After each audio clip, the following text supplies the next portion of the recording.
अस्सलामुअलैकुम स्टूडेंट्स आज हम चैप्टर इलेक्ट्रोस्टैटिक्स का topic electric potential near an isolated point charge study करेंगे। और ये टॉपिक आपके पास एग्जाम्स में इस तरह भी आ सकता है कि आप एब्सोल्यूट इलेक्ट्रिक पोटेंशियल की डेरिवेशन डिराइव करें। इसके लिए आपने क्या किया, आपने सबसे पहले एक isolated point charge Q consider किया और आपने दो पॉइंट चार्जेस जिसे हमने ए और बी कहा आपने वो कंसिडर कर लिए। स्टूडेंट इसके लिए सबसे पहले आपको सिर्फ डायग्राम समझ में आनी चाहिए। अगर आपको डायग्राम समझ में आ गई है पूरी, तो आप इसकी जो लंबी डेरिवेशन है आप वो ईजीली डिराइव कर सकते हैं। सिर्फ डायग्राम आपको बहुत अच्छे से समझ में आना ज़रूरी है।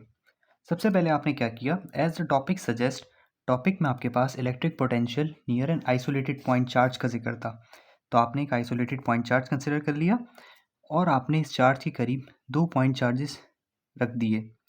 पहला पॉइंट चार्ज था बी और दूसरा पॉइंट चार्ज था ए। ये आपने रख दिए। अब आपको पता है कि यहाँ से लेके test isolated point charge Q से लेके यहाँ तक का बी चार्ज तक का डिस्टेंस क्या कहलाएगा, यहाँ से लेके यहाँ तक का डिस्टेंस है तो हमने इसको आर कहा, और यहाँ तक का डिस्टेंस है इस पॉइंट को हमने क्या कहा था, बी, तो यहाँ से यहाँ तक का डिस्टेंस हो गया आर बी। इसको हमने क्या कहा था, ए, इस पॉइंट चार्ज को हमने ए कहा था, तो यहाँ से लेके यहाँ तक का डिस्टेंस जो कि मैंने नीचे निकाला है वो क्या हो गया, आर ए। यहाँ से लेके यहाँ तक आर बी और यहाँ से लेके यहाँ तक आर ए। अब आपने इसकी करीब एक लोकेशन कंसिडर कर ली जिसको आपने कहा 1 और इसको आपने कह दिया 2। डिफ्रेंशिएट करने के लिए मैंने इसको n कह दिया, इसके करीब, इस पॉइंट चार्ज के करीब की लोकेशन को n कह दिया, और इससे थोड़ा सा दूर एक लोकेशन को हमने क्या कह दिया, n-1। सिर्फ ये डिफ्रेंशिएट करने के लिए आप इसको कुछ भी कंसिडर कर सकते हैं, mn भी कंसिडर कर सकते हैं, xy भी कंसिडर कर सकते हैं। मैंने इसको यहाँ पे 1 2 ले लिया है और इसको यहाँ पे n और n-1 ले लिया है। तो आइए एब्सोल्यूट इलेक्ट्रिक पोटेंशियल की हम डेफिनेशन स्टडी करते हैं। एब्सोल्यूट इलेक्ट्रिक पोटेंशियल हमारे पास क्या होता है, the absolute electric potential at a point is the work done in taking a unit positive charge from a point at infinity having zero potential to the point against electric field intensity. Absolute electric potential हमारे पास क्या होता है, absolute electric potential हमारे पास वो work done होता है जो कि एक यूनिट पॉजिटिव चार्ज को किसी भी एक पॉइंट ए से पॉइंट बी की तरफ ले जाने के लिए हो, वो कहलाता है आपके पास एब्सोल्यूट इलेक्ट्रिक पोटेंशियल। और वो किसके अगेंस्ट होना चाहिए, वो आपके पास इलेक्ट्रिक फील्ड इंटेंसिटी के अगेंस्ट होना चाहिए। और उस पॉइंट चार्ज ए और बी को आप कितने डिस्टेंस पे ले जाएं, आप इनफाइनाइट डिस्टेंस पे ले जाएं, मतलब वो डिस्टेंस जो कि आपको खुद पता ही ना हो, इतने डिस्टेंस पे आप ले जाएं, तो वो क्या कहलाता है आपके पास, एब्सोल्यूट इलेक्ट्रिक पोटेंशियल। आइए हम इसकी एक्सप्लेनेशन स्टडी करते हैं। एक्सप्लेनेशन में हमें कुछ नहीं करना, सिर्फ और सिर्फ जो हमने ऊपर डायग्राम बनाई थी उसी को ही हमने एक्सप्लेन करके नीचे लिख दिया है। आपने यहाँ पे क्या किया था, दो पॉइंट चार्जेस लिए थे, पॉइंट चार्ज ए और बी, ये रहा आपके पास पॉइंट चार्ज ए और बी, वही आपने यहाँ पे लिख दिया in a straight line. Straight line में थे डिस्टेंसेस, और उन दोनों के डिस्टेंसेस क्या थे, आर ए और आर बी।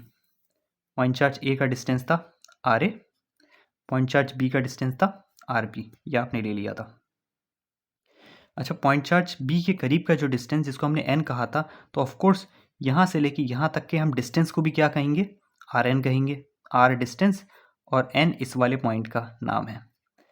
यहाँ से लेके यहाँ तक के डिस्टेंस को हम क्या कहेंगे, आर n-1। यहाँ से लेके यहाँ तक के डिस्टेंस को क्या कहेंगे, आर, क्योंकि डिस्टेंस है तो आर, और यहाँ तक का डिस्टेंस है तो 2 कह दिया हमने इसे। यहाँ से लेके यहाँ तक के डिस्टेंस को हम क्या कहेंगे, R1, क्योंकि डिस्टेंस था तो इसको R कहा, और यहाँ से यहाँ तक का डिस्टेंस था और इस पॉइंट को हमने क्या कहा था, 1, तो हमने इसको कह दिया R1। डायग्राम आपको क्लियर हो गई होगी। तो आइए वहीं से कंटिन्यू करते हैं। From N isolated point charge Q, ये आर ए और आर बी एक आइसोलेटेड पॉइंट चार्ज के डिस्टेंसेस थे। In order to determine the electric potential at B, a test charge Q naught is moved from point A to B। क्योंकि आपको electric potential calculate करना है तो इसके लिए आपने एक टेस्ट चार्ज Q नॉट को मूव किया पॉइंट A से लेके पॉइंट B तक। आप इसको यहाँ से लेके यहाँ तक इसको मूव कराएंगे। इन शॉर्ट हमें इस पूरे इस पूरी डेरिवेशन में हम इस पॉइंट चार्ज ए को पॉइंट चार्ज बी तक मूव करवाना है हमें। अब आपको पता है कि क्योंकि इलेक्ट्रिक इंटेंसिटी हर जगह चेंज होगी, कांस्टेंट नहीं रहेगी, तो हमने यहाँ पे इस पूरे डिस्टेंस को, मतलब पॉइंट ए से लेके पॉइंट बी तक के डिस्टेंस को स्मॉल पैचेस में डिवाइड कर लिया। Since the electric intensity does not remain constant, so we divide the whole distance into large number of small and equal distance. आपने इसको large number of small distance के अंदर calculate कर लिया ताकि आप इलेक्ट्रिक इंटेंसिटी हर जगह आप निकाल सकें। आपने यहाँ पे क्या कहा कि हमने electric intensity does not remain constant, so we divide the whole distance into large number of small and equal distance r1 r2 and rn respectively. इस डिस्टेंस को आपने r1 कहा, r2 कहा, इसको आप rn-1 कहेंगे, इसको आप rn कहेंगे। तो आपने इन सबको small number of equal patches के अंदर डिवाइड करवा लिया। अब आपको पता है कि जब आप पॉइंट ए से पॉइंट बी तक चार्ज को मूव कराएंगे तो इसके लिए कुछ ना कुछ वर्क रिक्वायर्ड होगा। तो आपने यहाँ पे अपनी डेरिवेशन को स्टार्ट ही किसके फॉर्मूले से करना है? वर्क के फॉर्मूले से करना है।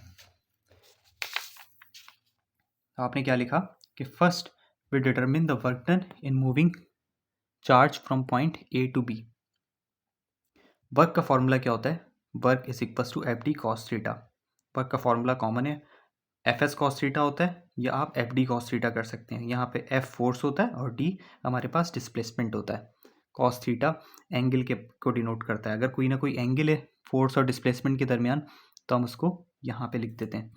तो वर्क का फॉर्मूला आपको याद होना चाहिए कि delta W is equal to F D cos theta. ये सिंपल आपको याद करना है। और क्योंकि आपको वर्क निकालना है पॉइंट ए से लेके पॉइंट 1 तक का, अब आप क्या करेंगे? पॉइंट ए से लेके पॉइंट ए तक का वर्क निकालेंगे सबसे पहले। उसके बाद आप 1 से लेके 2 तक का वर्क निकालेंगे। फिर आप n-1 से लेके n तक का वर्क निकालेंगे, n से लेके b तक का वर्क निकालेंगे। तो आप स्मॉल नंबर ऑफ पैचेस के अंदर आप वर्क कैलकुलेट करते रहेंगे। तो सबसे पहले आपने क्या करना है? पॉइंट ए से लेके पॉइंट 1 तक का वर्क निकालना है। तो आपने लिख दिया delta W from point A two point 1। अब यहाँ पे हमारे पास इलेक्ट्रोस्टैटिक्स के अंदर फोर्स का फॉर्मूला होता है क्यू नॉट ई। तो आपने फोर्स की जगह पे क्या लिख दिया? इस वाले फोर्स की जगह पे आपने लिख दिया क्यू नॉट ई। और डिस्टेंस हमारे पास क्या है? डिस्टेंस हम यहाँ पे डेल्टा आर से शो कर रहे हैं, तो आपने डी की जगह पे डेल्टा आर लिख दिया। यहाँ पे मैंने लिख भी दिया कि D equals to delta R है। अब आपको पता है यहाँ पे कि हमारे पास एंगल कितना है? यहाँ पे 180 डिग्री का है। आप देख सकते हैं फोर्स और डिस्प्लेसमेंट के दरमियान हमारे पास एंगल जो बन रहा है वो 180 डिग्री का बन रहा है। तो आपने 180 डिग्री का एंगल पुट करा। कॉस 180 आपको पता है, आप कैलकुलेटर के अंदर कैलकुलेट करेंगे तो कॉस 180 का आंसर आएगा आपके पास -1। मतलब इन शॉर्ट सिर्फ माइनस का इजाफा हो जाएगा। तो आपने यहाँ पे माइनस लिख दिया। Q not E delta are आपके पास एज इट इज रहा। क्यू नॉट ये रहा, क्यू नॉट ई ये रहा, ई डेल्टा आर ये रहा डेल्टा आर। और कॉस 180 की जगह पे सिर्फ आपने क्या लिख दिया? Minus. Delta W A one as it is चलता रहेगा। यहाँ पे भी delta W A one as it is आ गया नीचे। माइनस का minus as it is E delta R as it is. Q naught यहाँ पे मल्टीप्लाई हो रहा था इसके साथ, उधर जाके डिवाइड हो जाएगा। E delta R as it is आ गया। अब आपको पता है कि वर्क डन पर यूनिट चार्ज किसके बराबर होता है? पोटेंशियल डिफरेंस के बराबर होता है। और पोटेंशियल डिफरेंस को हम वी से डिनोट करते हैं। मैंने यहाँ पे लिख भी दिए कि delta V equals to delta W upon Q होता है। तो आपने डेल्टा डब्ल्यू अपॉन क्यू की जगह लिख दिया डेल्टा वी। अब आपको पोटेंशियल डिफरेंस आपने कैलकुलेट कर लिया है। यहाँ पे इलेक्ट्रिक फील्ड इंटेंसिटी का फॉर्मूला होता है ई इक्वल्स टू के क्यू अपॉन आर स्क्वायर। तो आपने यहाँ पे क्या किया? ई इक्वल्स टू के क्यू अपॉन आर स्क्वायर। अब आप इस ई की जगह पे ई की वैल्यू पुट कर देंगे के क्यू अपॉन आर स्क्वायर। इस वाले ई की जगह पे आपने वैल्यू पुट कर दी K Q upon R square. Minus को कंसिडर कर लीजिए, मैंने सर्कल किया तो माइनस नज़र नहीं आ रहा है। माइनस का माइनस एज इट इज, ई की जगह पे सिर्फ आपने लिख दिया के क्यू अपॉन आर स्क्वायर। और ये डेल्टा आर ये रहा delta R. Delta V A to one ये रहा delta V A to one. नीचे भी एज इट इज चला, minus K Q upon R square as it is रहा। डेल्टा आर, डेल्टा आपको पता है कि क्या होता है? डिफरेंस होता है। जब भी डेल्टा आता है तो हम डिफरेंस लिखते हैं। और आप किस किस का डिफरेंस कैलकुलेट कर रहे हैं यहाँ पे, ए और 1 का, तो आपने डेल्टा आर की जगह लिख दिया R A minus R one. आपको पता है कि जब हम टेम्परेचर का डिफरेंस लेते हैं तो हम क्या करते हैं, T2 minus T1, final temperature में से इनिशियल टेम्परेचर माइनस करवा देना। तो जब भी हम डेल्टा आर लेंगे तो हम क्या करेंगे, यहाँ पे बात किसकी हो रही है, ए और 1 की हो रही है, तो हमने लिख दिया R A minus R one. तो डेल्टा आर की जगह पे आप फॉर्मूला पुट कर देंगे R A minus R one. R square आपके पास एज इट इज रहेगा। अब आर आपके पास ज्योमेट्रिक मीन डिस्टेंस है of Q naught from point A to one. Geometric mean distance का जब जिक्र आएगा तो आप ये लिखेंगे, ज्योमेट्रिक मीन डिस्टेंस हमेशा under root of both the distances होता है। तो हमारे पास दो डिस्टेंसेस यहाँ पे कौन से थे, एक आर ए था और एक आर वन था। तो आपने लिखा since R equals to under root R A are one. R हमारे पास ज्योमेट्रिक मीन है, ज्योमेट्रिक मीन का मतलब रूट आया, और किस किस का है, पॉइंट ए और पॉइंट वन का है, तो आपने यहाँ पे आर ए आर वन लिख दिया। यही आप सिंपल याद कर लीजिएगा। अब हमने क्या करा, स्क्वायरिंग ऑन बोथ साइड्स। आपने दोनों साइड पे स्क्वायर कर दिया, इधर भी स्क्वायर कर दिया और इधर भी स्क्वायर कर दिया। मैथमेटिक्स में या फिजिक्स में ये अलाउ है कि आप दोनों साइड्स पे स्क्वायर कर सकते हैं। अब स्क्वायर से यहाँ पे रूट कैंसिल हो गया, यहाँ पे आपके पास आर की वैल्यू आ गई, कितनी आ गई, R A are one, sorry यहाँ पे ये आर स्क्वायर आएगा, स्क्वायर यहाँ पे एज इट इज रहा। अब आर स्क्वायर की जगह पे आप पुट कर देंगे आर ए आर वन, और R A minus R one, R A minus R one as it is रहेगा। के क्यू भी आपके पास एज इट इज रहा। Delta V A to one, delta V A to one नीचे as it is चलता रहा, minus K Q as it is, R A minus R one, R A are R. One आप ये देख सकते हैं कि ये आर ए आर वन इसके नीचे भी है और इसके नीचे भी है, तो क्यों ना हम इन दोनों को अलग अलग लिख दें, दोनों के नीचे लिख दें, इस आर ए के नीचे भी आर ए आर वन लिख दें और इस आर वन के नीचे भी हम आर ए आर वन लिख दें।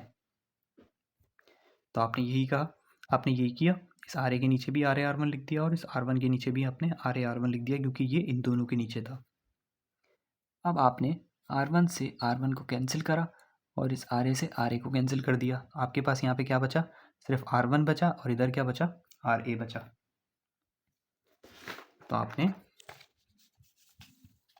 नेक्स्ट वाले पार्ट में हमारे पास क्या आ गया, delta V A to one हमारे पास minus K Q one upon R one minus one upon R A बचा था हमारे पास, ये हमने एज इट इज लिख दिया। अब आपने डायग्राम में हमने ए से लेके 1 तक का पोटेंशियल डिफरेंस हमने कैलकुलेट कर लिया। अब हम 1 से लेके 2 तक का पोटेंशियल डिफरेंस कैलकुलेट करेंगे। तो हमारे पास 1 से लेके 2 तक का भी पोटेंशियल डिफरेंस वही होगा जो ए से लेके 1 तक का था, क्योंकि हमने इन सबको स्मॉल पैचेस में डिवाइड कर लिया था। तो आर ए और आर वन आपके पास आ चुका था। अब आप आर वन और आर टू लिख देंगे ए और 1 की जगह पे। तो आपने क्या किया, सिमिलरली 1 से लेके 2 तक का क्या होगा, 1 से लेके 2 तक का होगा, ए की जगह पे आप 1 लिख दें और 1 की जगह पे आप 2 लिख दें। ए की जगह पे आपने 1 लिख दिया, 1 की जगह पे आपने 2 लिख दिया। तो ये आपके पास फॉर्मूला हो गया 1 से लेके 2 तक का। और इसी तरह हमारे पास n से लेके b तक का हमारे पास फॉर्मूला क्या होगा, V N to B minus K Q one upon R B minus one upon R N. अब आपने इन सारे पोटेंशियल डिफरेंस को सम करना है, ए से लेके बी तक के सारे पोटेंशियल डिफरेंस को। तो आपने कहा कि भाई ए से लेके बी तक हमारे पास कौन कौन से पोटेंशियल डिफरेंस आ रहे थे, ए से लेके बी तक हमारे पास ए टू वन आ रहा था, 1 to 2 आ रहा था, एन से लेके बी तक का आ रहा था। ठीक है, अब हमने यहाँ पे स्मॉल पैचेस, अब हम 1 से लेके 3, 2 से लेके 3 तक करते हैं, 3 से 4 और 4 से फिर n माइनस वन तक। तो हमने सिर्फ यहाँ से लेके यहाँ तक के जितने भी पोटेंशियल डिफरेंस थे उन सब का हमने सम कर देना है। तो आपने लिखा कि डेल्टा बी ए से लेके बी बराबर है A to one, A to one, 1 to 2, 1 to 2, N to B, N to B, delta B A to B. अब ए टू वन का हमारे पास जो फॉर्मूला था माइनस के क्यू, ये पूरा फॉर्मूला हम एज इट इज यहाँ पे छाप देंगे, प्लस का प्लस एज इट इज आ जाएगा। प्लस मुझे वैसे लिखना चाहिए था लेकिन मैंने इसलिए नहीं लिखा क्योंकि प्लस माइनस हमारे पास, अगर मैं प्लस लिख भी देता तो जब मैं दूसरा वाला फार्मूला रिप्लेस करता तो उसके साथ माइनस था, और प्लस माइनस आपको पता है माइनस होता है, तो इसलिए मैंने यहाँ पे माइनस लिख दिया। के क्यू 1/R2 माइनस R1, 1 से लेके 2 तक का फार्मूला रिप्लेस करना था, हमने 1 से लेके 2 तक का फार्मूला रिप्लेस कर दिया। n से लेके b तक रिप्लेस करना था, तो n से लेके b तक मैंने ये पूरा फार्मूला यहाँ पे रिप्लेस कर दिया, ये पूरा। a से लेके b एज इट इज रहा, माइनस के क्यू भी एज इट इज रहा, 1/R1 भी एज इट इज रहा, minus as it is 1/RA as it is. K Q ना मैं सब में से बाहर निकाल चुका हूँ, माइनस का के क्यू मैंने बाहर निकाल दिया, तो इधर आपके पास 1/R2 बचा, इधर 1/R1 बचा, के क्यू बाहर निकाल चुका हूँ मैं, तो इधर आपके पास आर बी बचा और आर एन बचा। के क्यू का के क्यू एज इट इज रहा, ए और बी के अलावा इस वाली वैल्यू और इस वाली वैल्यू के अलावा सब चीज़ें कैंसिल हो जाएंगी। 1/R2 यहाँ पे अगर हम मज़ीद पोटेंशियल डिफरेंस का फॉर्मूला यहाँ पे रिप्लेस करते तो यहाँ पे आपके पास आ जाता R2, तो R2 से R2 कैंसिल हो जाता, R1 से R1 कैंसिल हो गया और Rn भी कैंसिल हो जाएगा, तो आपके पास सिर्फ बचेगा A और B। तो minus 1/RA as it is रहा और प्लस का 1/RB एज इट इज रहा। अब आप यहाँ पे क्या करेंगे, माइनस वाला आपने बाद में लिख दिया, ये पूरी वैल्यू आपने आगे जाके लिख दी, और प्लस का 1/RB आपने पीछे लिख दिया। 1/RB एज इट इज रहा, minus 1/RA as it is रहा, के क्यू भी आपका एज इट इज रहा। तो ये पोटेंशियल डिफरेंस आपने कैलकुलेट कर लिया, और पोटेंशियल डिफरेंस का आपके पास फॉर्मूला आया ए से लेके B equals to minus K Q 1/RB minus 1/RA। ये आपने फॉर्मूला डिराइव कर लिया, लेकिन हमें पोटेंशियल डिफरेंस नहीं निकालना था, हमें निकालना था एब्सोल्यूट पोटेंशियल डिफरेंस। तो एब्सोल्यूट पोटेंशियल डिफरेंस के लिए आपने स्टार्ट में ये पढ़ा था कि एब्सोल्यूट पोटेंशियल डिफरेंस क्या होता है। एब्सोल्यूट पोटेंशियल डिफरेंस वो वर्क डन होता है जो कि एक पॉजिटिव चार्ज को पॉइंट ए से लेके इनफाइनाइट डिस्टेंस तक ले जाने के लिए यूज़ होता है। अब हम क्या करेंगे, अब हमें इनफाइनाइट डिस्टेंस भी कैलकुलेट करना है। इनफाइनाइट डिस्टेंस हमने लिखा absolute potential at point B is obtained by considering point A at infinity. अब हमने डायग्राम में ये कंसिडर कर लिया कि पॉइंट ए हमारे पास इनफाइनाइट डिस्टेंस पे, हमें नहीं पता कितना डिस्टेंस है, इन्फिनिटी का सिंबल ये होता है। तो आपने लिखा कि आर ए, क्योंकि इनफाइनाइट डिस्टेंस पे इन्फिनिटी है, तो R A equals to infinity लिखा, 1/RA। यहाँ पे 1/RA की वैल्यू निकालनी थी, तो 1/RA किसके बराबर हो जाएगा, 1 का 1 एज इट इज रहा, आर ए की जगह पे आपने इन्फिनिटी लिख दिया। 1/इन्फिनिटी आपके पास 0 के बराबर होता है, मैथमेटिक्स का ही फॉर्मूला है। 1/इन्फिनिटी 0 के बराबर है, इसी तरह 1/0 इन्फिनिटी के बराबर होता है। तो हमने यहाँ पे ये वाला फॉर्मूला यूज़ करना है, 1/इन्फिनिटी 0 के बराबर है, 1/इन्फिनिटी की जगह आपने 0 लिख दिया। अब आप यहाँ पे क्या करेंगे, इस 1/RA की जगह पे पुट कर देंगे 0।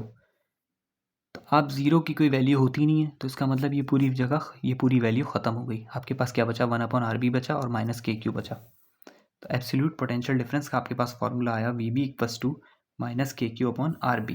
सिर्फ यहाँ पे नीचे आर बी बच गया था, तो ये आर बी आपने लिख दिया।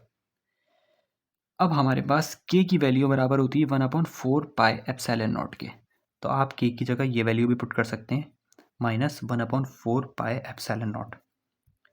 स्टूडेंट्स, अगर आपको ये हमारी वीडियो, ये पूरा लेक्चर आपको समझ में आया तो आप प्लीज़ हमारे चैनल को लाइक और सब्सक्राइब करें। Thank you.